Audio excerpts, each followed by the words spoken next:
I did not want to see this movie, is my first thought. Then I saw the movie was on Peacock, which I was already paying for. Well, maybe. Was my second thought. The movie opens strong with the Universal globe going from black and white to green. I love when studios alter their logo to match the movie. It's a small thing, but it tells me someone in the room cared. Then you hear the splash of water being thrown, and the real ones know exactly what just happened. She's dead.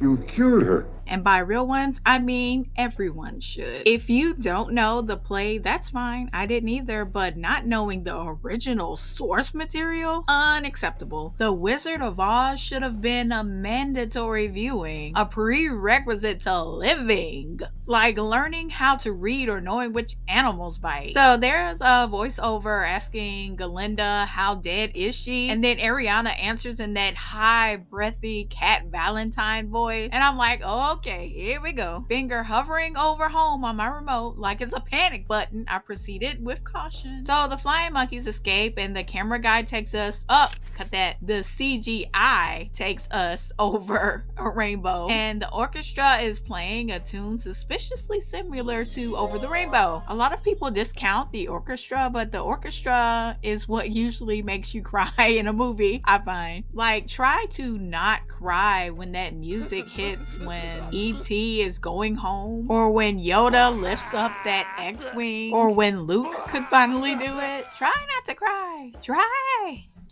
it. You'll be filling up buckets. It's the orchestra, I'm telling you. So we cut to the Munchkins celebrating the witch's death. The first thing that became immediately obvious was the color. The original Wizard of Oz was a very colorful and vivid movie, so I thought this would be the same. But the me that knows this is not the Wizard of Oz, this is Wicked, and everything, including the visuals, come from that. Beat up the other me and chucked her out the ear hole. So then you have No One Mourns the Wicked, a song I didn't care for on first viewing, which is now tied for my favorite Wicked song. Ariana in this moment is amazing. By the time she sings Outlive a Lie, I am like, where has this Ariana been hiding? Under the mountain of gold that Smog inhabits? Around goodness knows, and woe to those. On second viewing, it gave me goosebumps, and I never get goosebumps. Lurch gets goosebumps more than I do. The character Galinda, on the other hand, had me looking at her like the family of the tributes that died during the games in the audience was looking at Katniss during the victory tour. Even though I haven't seen the stage play, I get the gist. They were supposed to be friends, so why is she going along with all of this hoopla? Then this girl jumps up and says exactly what I was thinking. Weren't you her friend? And I was like, whoop. And Galinda says, what? Acting like she had to pop the bubble to hear. I was like, you heard what she said. Don't blame that on no bubble. Now everyone is looking at Galinda like she's the mayor of Whoville, making up rules not to invite the Grinch to the Whobilation. Then Galinda channels Mariah Carey with her own rendition of I Don't Know Her. I only know of her. Whoops, got a bit ahead of myself there. So a kid asked about wickedness and why do wicked people become wicked, something like that. Introspection is needed, but this leads to Galinda dishing on her old friend's childhood, which is so tasteless. So they show us the backstory of the character that I actually care about. So we see Elphaba's father stepping out of the house, and not even a second later of leaving the spot he was standing in. Don't think he even made it to the door yet. And Elphaba's mom has already let her booty call through the back door. Pause. At this point, I am already impressed with the actors they have chosen for each role. Everyone that I have seen so far have obvious musical theater experience. I have the eye of Simon Cowell when it comes to musical theater, super critical and hypocritical at the same time, because I've never done musical theater, but I know what it looks like when it's not done properly. I know that. Elphaba's mom was giving it to us in this scene. She was more interesting in this little snippet than Emma Watson was her entire time as Belle. So Elphaba is born and is shown as if being birthed in sin is the root cause of her birth defect. Her own father says, take it away, as if it's a tray of food from his table, calling her obscene, looking like he was moments away from calling J.G. Wentworth demanding money. All of the silverware jumps to the ceiling. Elphaba, even as a newborn Gerber baby, can feel that she's unwanted and is visibly upset by it. So she's literally hated outside the womb, right outside the womb. In the next scene, you see Elphaba a little older as an idealistic kid fantasizing about the wizard in the Emerald City, which neither are that great. So some munchkin kids came by to taunt Elphaba and swiftly found themselves stoned. Then here comes her dad accusing her of making her sister cry. And note, Nessa doesn't tell the dad that it wasn't Elphaba that made her cry. Dulcibert tells Elphaba that he shouldn't have blamed her. Dulcibert, an animal, a huge grizzly bear at that, has more compassion and common sense in one claw than Elphaba's dad and sister combined. Let that sink in. If there was a grizzly bear versus human debate, I would choose the grizzly bear hands down. Either a grizzly bear or a brain-eating zombie. After Glinda tells the entire Munchkin land that Elphaba was basically scapegoated since birth, they proceed in their Burning Man Munchkin Land edition with Glinda throwing the flame, lighting my nerves on fire. And at this point, I got a bad feeling in the pit of my stomach resting on that pizza I ate earlier. I remember thinking, this girl is being scapegoated by everyone and ends up being melted while everyone lives on happily, celebrating their accomplishment. And I don't know if I can watch an autobiography. Galinda decides to leave my bubble, and now we're back.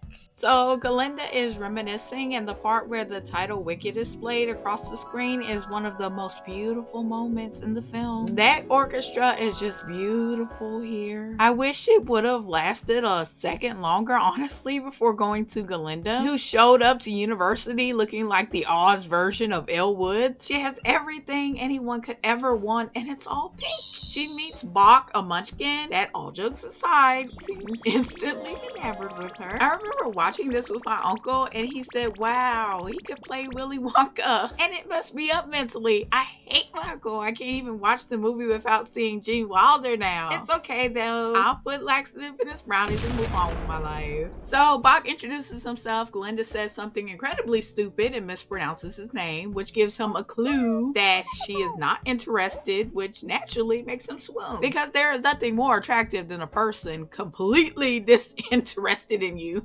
apparently. While everyone is pledging their allegiance to Shiz, Elphaba is approaching, and the reaction from the students are as if they spotted Jaws' dorsal fin zipping through the water. Everyone stops singing, and only Galinda finishes before turning around to a jump scare. Elphaba with green skin and micros. Galinda says, "You're green." And Elphaba looks down at her hands as if struck by that realization for the first time and says, "I am." As if she's saying, look, I can be stupid too. My God, I love her already. So Elphaba launches into her pre-made script that only someone that has had to deal with ignorance their entire life would have to go through, like university and an all-white college as a minority. She knocks out all the degrading questions before anyone has the chance to ask them. So Galinda steps in with the most degrading public apology no one has ever asked for. Sorry that you have to live with this skin color. Which at this point I'm thinking, the optics. She then goes on to saying that it's her intention to major in sorcery and that maybe she could fix her problem, her skin tone. At this point, she might as well be trying to sell her bleach. Everyone starts applauding, and Galinda starts flipping those inches, cementing how differently people react to Galinda versus Elphaba. And Elphaba looks on, not in shock, but as if used to this. She then says offering to help someone you don't know with skills that you don't have. I'm sure everyone is duly impressed. Gotcha, bitch. I could care less what others think. Galinda fires back. Elphaba corrects, you couldn't care less what others think. And I doubt that. Gotcha, bitch. So she wraps things up with a smart mouth bow, which I appreciate, introducing her sister saying, as you can see, she's a perfectly acceptable color. Then Galinda goes on about her business, asking her cackling gang of ghouls if she was nice enough. Then Elphaba's lurid father cuts through the crowd saying to stop making a spectacle of herself, and I wish his heart had failed him in this moment. The end of the movie was too late for me, honestly. Demanding silence violence from someone defending themselves all by themselves should grant you VIP access next to Peaches, in my opinion. I am fear! I am evil! They call me Peaches! Peaches? He then presents a parting gift to Nessa. Those ruby slippers that are not ruby. Shoes from mommy given to her so she won't feel so bad about looking different. Along with the shoes, he gives Nessa encouragement, saying so everyone will see just how beautiful you are, right down to your toes. Nessa is obviously the one that needs that pep talk, right? He then tells Elphaba to look after Nessa because if something should happen to her, he says on the verge of crying, "We get it, Dad. She's all you care about. You can shut up now." Elphaba takes Nessa to get her settled and does something that made me think less of her. She apologized for mouthing off. It made me want to vomit, drink it, and vomit again. And I was just starting to like this girl. Then Nessa agrees, saying, "No, you shouldn't have," after her dad just gave her shoes and a pep talk. She doubles down and tag teams Elphaba with her father's words that you should be silent when mistreated. Absolutely the hell not, knowing that her legs are going to roll up under that house like some fruit roll-ups when those shoes are given to Dorothy is the only thing that powers me through this moment. Fast forward to when Madame More Horrible, because I refuse to call her Morable, love the Asian representation in this movie. Actually, I love the everybody representation in this movie. It was giving very much. If you understand the assignment, you've got the job. So More Horrible is introduced. She is like the sorceress supreme or something like that. And Glinda is dying for proximity. While Glinda is polishing Horrible's ego to no avail, Miss Cuddle, who is again delightfully animated, which I like to see in a movie like this, is running off with Nessa, which turns Elphaba into Scorpion from Mortal Kombat.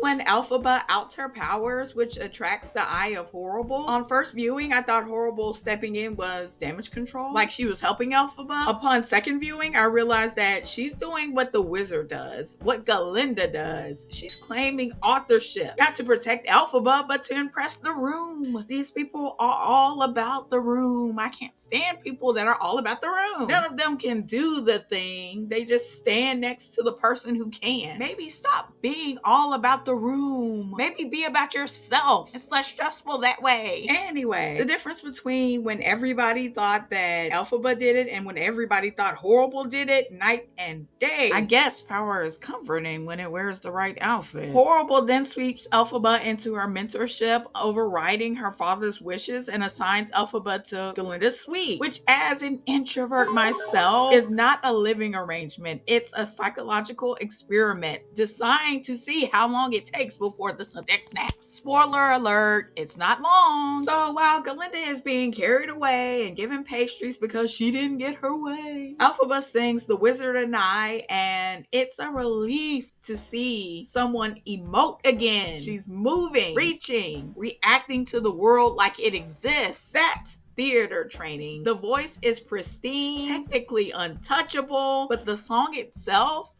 bleak. Because she's euphoric about a future we already know is poison. A well that is poison. She's singing optimism into a room full of knives, and we all know it. She sees the statue of the wizard's face, and I'm like, Jeff Goldblum done got himself in something again. Wasn't he just the Grand Wizmaster in that Thor movie? So Elphaba is then greeted by Glinda's eyeball pressed to the peephole, monitoring arrivals like a pink TSA agent. She's let inside and immediately understands this is not a shared living space. This is an occupation. Pink has annexed the room. Pink on the walls, pink in the air, pink asserting ownership over oxygen. You can't even see a bed because the bed has been banished behind a curtain of dresses like it offended Glinda personally. There's a note on it. It says, "It's great," which translates into, I've consumed the entire room, including what will technically be yours, and more of my belongings are en route, and I expect gratification for allowing you a mattress fragment. At this point, Harry Potter had more humane accommodations. Under the stairs. Glinda then behaves as though she's done Elphaba a favor, like carving out a sliver of space is charity work, not a power play wrapped in sequins. You better be glad Elphaba Elphaba's nice, because if it were me, guess what would happen to all your stuff?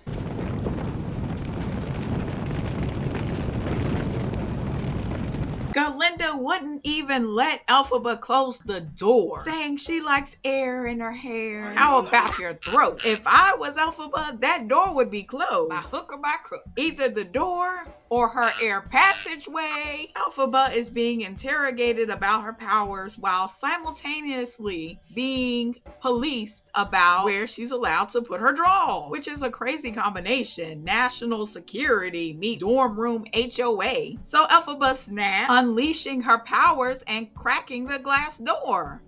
Close enough, I guess. And then Elphaba tells her to enjoy the air, which is funny because they both got their wish. Galinda has air for now, and Elphaba has the door closed, kinda, and silent, kinda. Everyone wins, except the door. So I'm going to stop here. I will resume part 2 of my review after I finish writing the names of the members of the Academy into my Death Note.